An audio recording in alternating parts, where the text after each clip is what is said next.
Game journalism's not dead, it's just having to do a no-hit challenge run. Being underpaid, overworked, and competing against content creators, myself included, they get to do whatever they like. Journalism only has to do three things. It has to be independent, while at the same time its autonomy is constantly being squeezed by major investors. It has to abide by all sorts of rules that for the good of mankind slows down their output.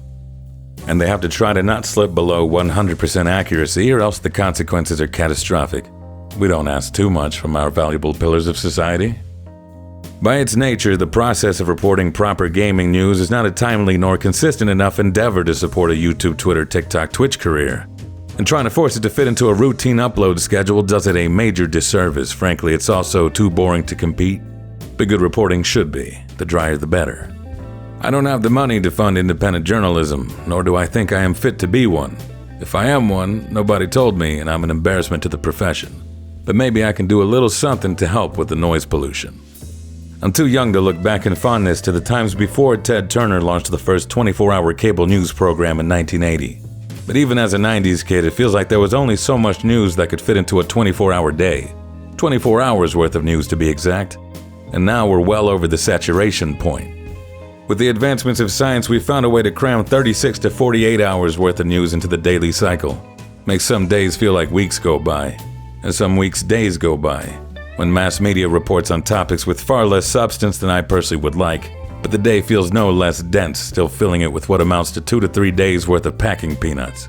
It takes a little more effort to opt out of the news you don't care for, and a little more digging to find what you do want. Unless an all-you-can-eat buffet of infotainment is your jam, then you're probably well served. Add on top of that what I feel to be a trend of animosity towards game journalism as a whole, and you get an already culturally muted voice struggling even more to be heard. From my point of view as someone who relies on their service, the current environment a game journalist has to trek through has never been more crowded, and the crowd has never been more hostile. June 18, Eurogamer published an Elden Ring DLC review by Alexis Ong. It was a lovely, lengthy piece explaining itself in full that was cherry-picked and framed as yet another instance in which GameJourno gave bad review because GameJourno bad at game. While a notoriously difficult franchise by mainstream standards, the writer felt as if the DLC focused too much on cranking up the difficulty for the sake of difficulty instead of providing more of the well-crafted, firm but fair fights many of us fell in love with. That's a criticism I had against spicy snacks around 2013 when it became trendy to use chili pepper extract to advertise higher Scoville units, leaving me with food that was all heat and no flavor. Absolute travesty, and I still haven't forgiven the spice heads. Anyways, games journos suck, games media can't be trusted, the usual cloud of stigma and stereotype hung in the air ahead of a highly anticipated entry, then lo and behold, the DLC launched, and turns out it was a little spicy. Uh-oh. The DLC's a lottle spicy. Players are perceiving it as being too much heat and not enough flavor, to the point where From Software has released a balanced patch note to cool things off a smidgen. Essentially, any game journalist who beat the Elden Ring DLC before launch has beaten it at its hardest difficulty, as they tend to do.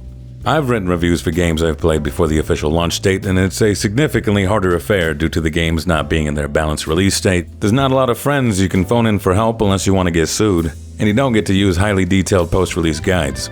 Sometimes you get a review guide, but it's rarely as helpful as it could be. Plus, you have to do it all within a short time frame so you can release the review on the day of embargo, or you get fired. Sometimes you get a few weeks, sometimes you get a few days. I can pick so many content creators that are bad at games and get directly paid to play said games to misrepresent the bunch. But somehow, games journalists overall are considered a less skilled and less truthful subcategory of gamer. If you don't trust either, then I respect that, but I don't know about the asymmetry here.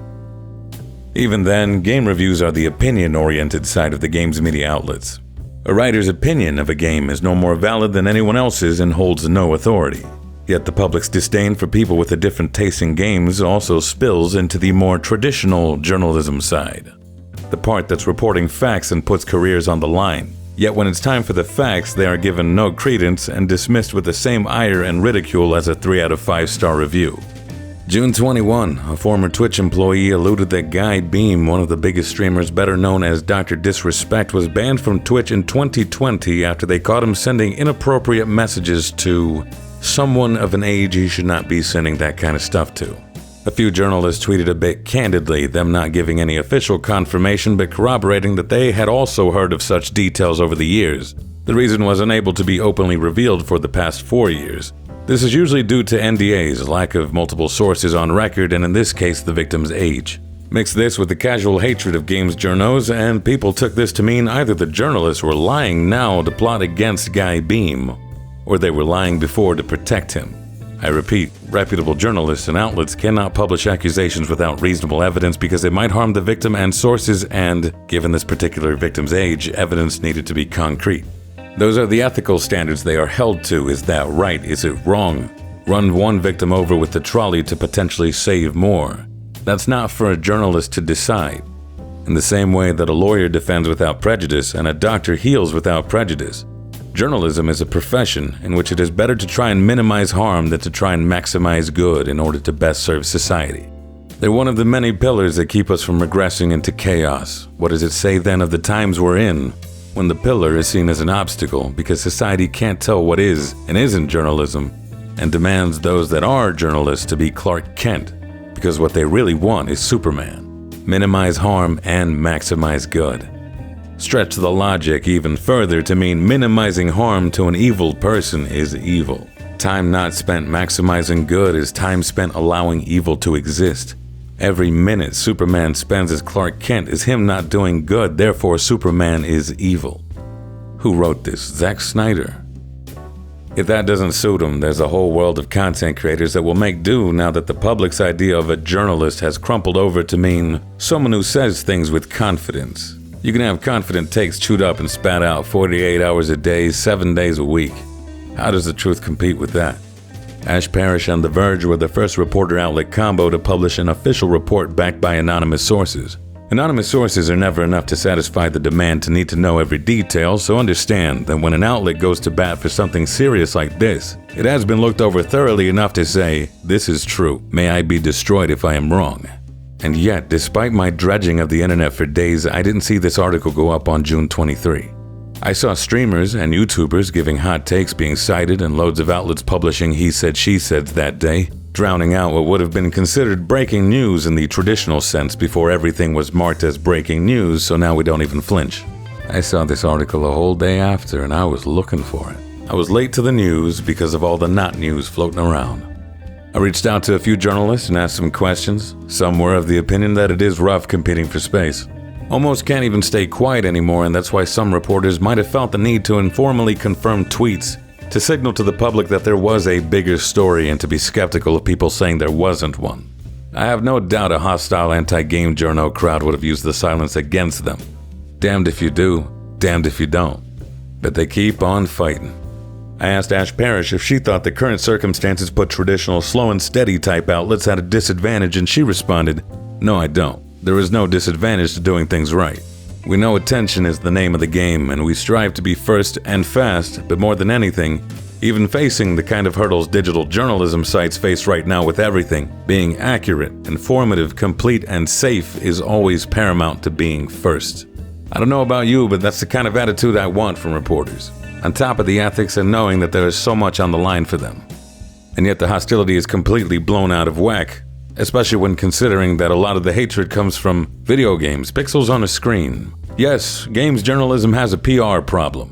So much has never been cleanly resolved, but some of you act like it's all the same person and outlet. Like Forrest Gump's out here giving 7 out of 10 reviews, being bad at Cuphead tutorials, and starting Gamergate 1 and 2. I'm well aware of it and don't pretend that it's where I'd like it to be, but the reputation overshadows the helpful guides, thoughtful opinion pieces, and proper journalism the rest of the writers are pouring their hearts into. We need a cultural reset of sorts. Get some new material. My compromise is that you can roast their opinions like we roast each other's opinions. But you will be bullied back if you're just echoing sentiment like a howler monkey. I'm not even forcing you to read the reviews.